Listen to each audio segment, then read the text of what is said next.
نبی رحمت صلی اللہ تعالی علیہ وآلہ وسلم کی غلاموں، ہمیں اپنے قلب و جگر کی اصلاح کرنی ہوگی۔ دین کس کا نام ہے؟ عمل کس کا نام ہے؟ نیت کا نام ہے۔ نیت درست ہے تو اجر ملے گا، اگر نیت درست نہیں ہے تو اس کا اجر بھی نہیں ملے گا۔ اور بعض لوگ کہا کرتے ہیں کہ بھائی تم نے یہ جانور ایک دو کیا ہزاروں جانور ذبح کر دیتے ہو، ہر سال ذبح ہوتے ہیں، تو یہ پیسے ضائع ہو جاتے ہیں، یہ کھانے کے اندر ہو جاتا ہے، تو ہونا چاہیے کہ یہ پیسے جو جانور ذبح کیا ہے اس کے پیسے تو کسی مدرسے کو دے دینے چاہیے، کسی مسجد کو دے دینے چاہیے، یہ پیسے تو کسی یتیم کی مدد کر دینی چاہیے، کسی مسکین کو دے دے، کسی فلاحی کام پہ لگا دے۔ تو بھائی ہم تو سنت ابراہیمی پہ عمل کر رہے ہیں، تو یہ قربانی کے پیسے کسی بھی مد کے اندر نہیں لگائے جا سکتے، یہ صرف اور صرف قربانی کے جانور ہی خرید کر راہ خدا میں ذبح کرنے ہوں گے۔ اور نبی رحمت صلی اللہ تعالی علیہ وآلہ وسلم نے خود ارشاد فرمایا کہ ما عمل ابن آدم من عمل یوم نحر احب الی اللہ من احراق الدم، فرمایا کہ اللہ رب ذوالجلال احکم الحاکمین جل وعلا کی بارگاہ میں قربانی کے دن سب سے مقبول ترین عمل جو ہے ابن آدم کا، وہ کیا ہے؟ رب کی بارگاہ میں خون بہانا ہے، یہ ہے قربانی۔ تو اس دن اگر وہ پیسے قربانی کے اگر دے دیے جائیں کہیں اور مدرسے یا مسجد کو یا فلاحی کام کے اندر، تو اس کا اجر نہیں دیا جائے گا۔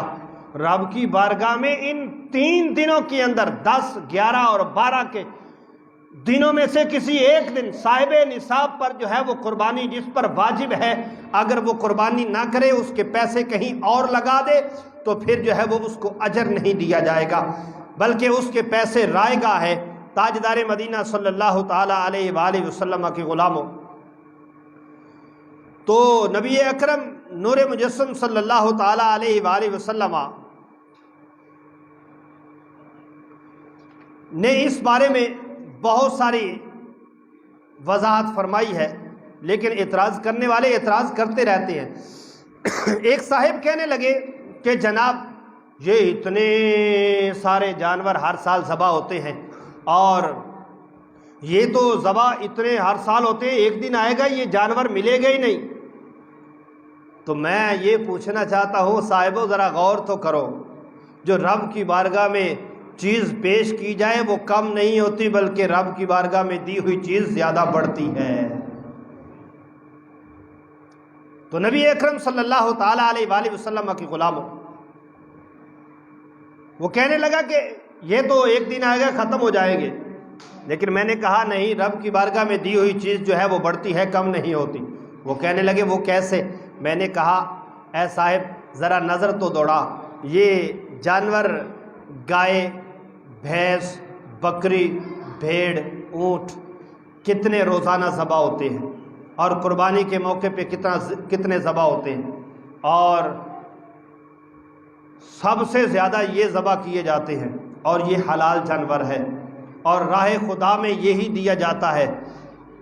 تو پھر بھی ہم کہیں نہ کہیں جائیں تو ہمیں بکریوں کا ریوڑ بھی نظر آتا ہے، ہمیں بھیڑوں کا ریوڑ بھی نظر آتا ہے، ہمیں اونٹوں کا ریوڑ بھی نظر آتا ہے، اور اس کے ساتھ ساتھ ہمیں بھینسوں کا ریوڑ بھی نظر آتا ہے۔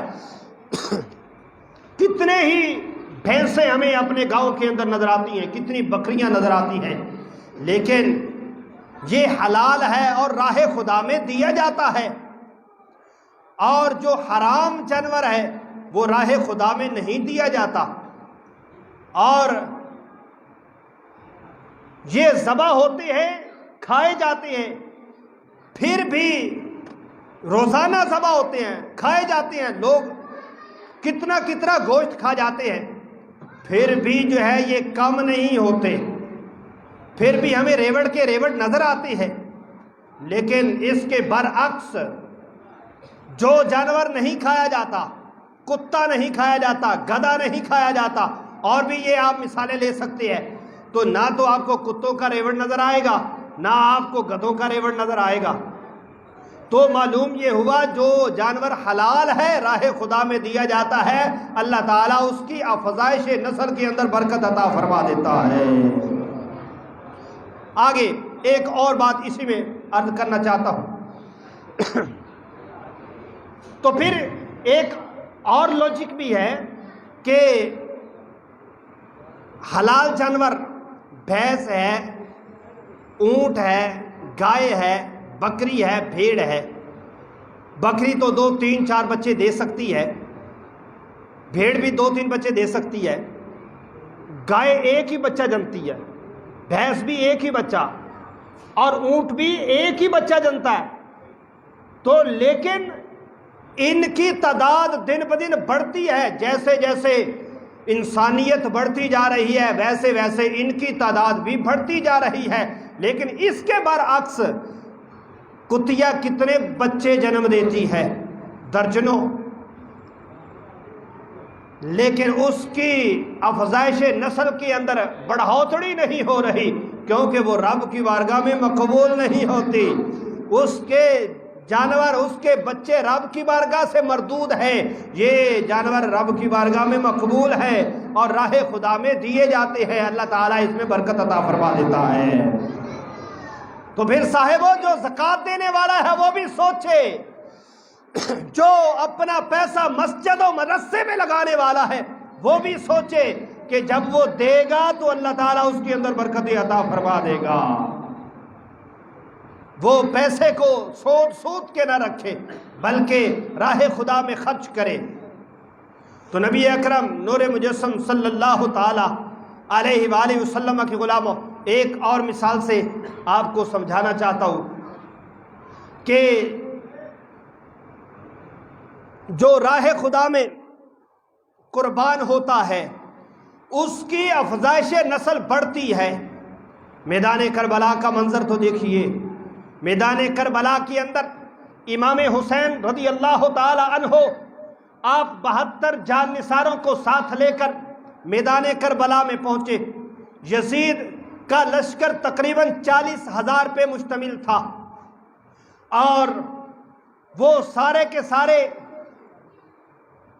حق کے لیے نہیں تھے، راہ خدا میں نہیں نکلے تھے، وہ سلطنت اور حکومت کے لیے نکلے تھے۔